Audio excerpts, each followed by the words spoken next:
President-elect Joe Biden is calling President Trump's refusal to concede an act of, quote, incredible irresponsibility. Now, bipartisan members of former administrations are pushing for a peaceful transfer of power. Madeleine Albright served as Bill Clinton's Secretary of State and oversaw the State Department's handoff to the Bush administration in 2001. Michael Chertoff, meanwhile, served as President Bush's Homeland Security Secretary, staying in his post until President Obama's inauguration day to ensure a smooth transition. And the two former secretaries join us now. Good morning to you both. Secretary Chertoff, I want to start with you because you were there in 2001 after that delayed transition in the year 2000. It's been pointed out on this broadcast and others that that may have had an impact in the administration's response to 9/11. You were there. Could you tell us how the transition affected the government's actions on that terrible day? Well, as the commission, the 9/11 Commission made clear, because of the delay in transition, which was due to the fact that there was a dispute about the Florida votes, there was a delay in getting people cleared, nominated, and in taking on positions, confirmed positions at the critical agencies. So I was there and a few other people were there, but we had some vacancies that were not filled. And that simply put more of a burden on the people who remained in office. It meant that we were a little slower to respond. And one of the takeaways from this was, in a world of terrorism, you cannot afford to have a gap between two administrations. We are still living in that world of terrorism, Secretary Chertoff. So as we stand today, are you worried that there could be a repeat and we could be flat-footed again?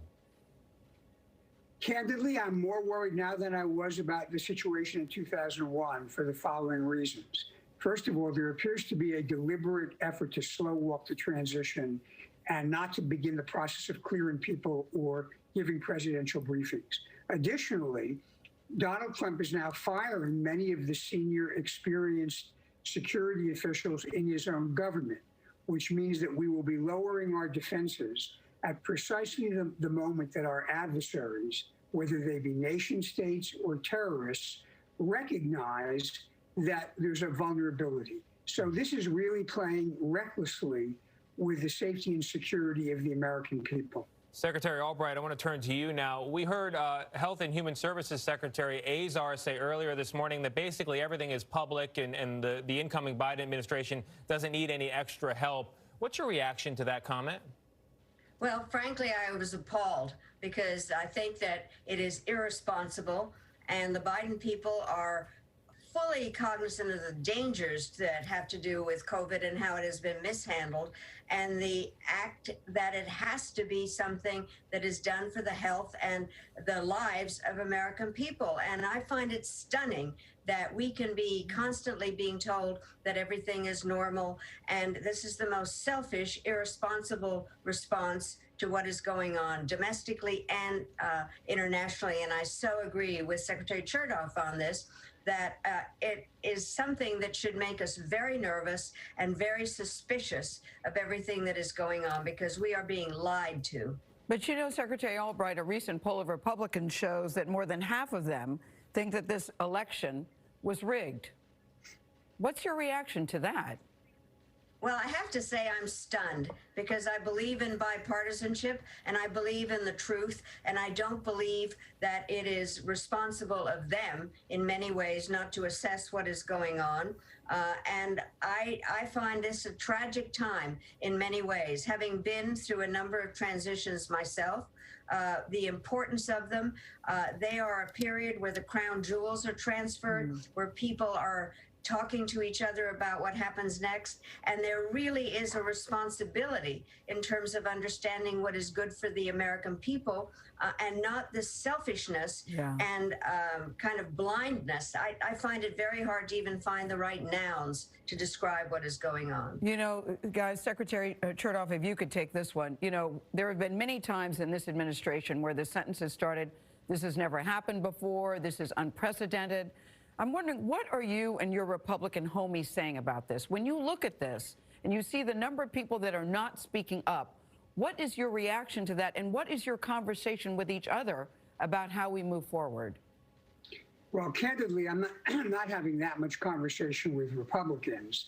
I am very disappointed and appalled at the number of Republicans who are standing by either silently or actually trying to enable these absolutely ridiculous conspiracy theories.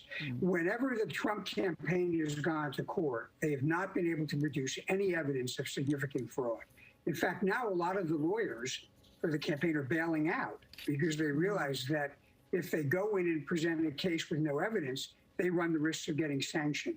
So now we have the specter of Rudy Giuliani with paint running down his face. That was hair dye. That was hair dye, Secretary. Well, it looked like paint, but Hair paint. looking, basically coming up with outlandish theories and propagating them in public fora.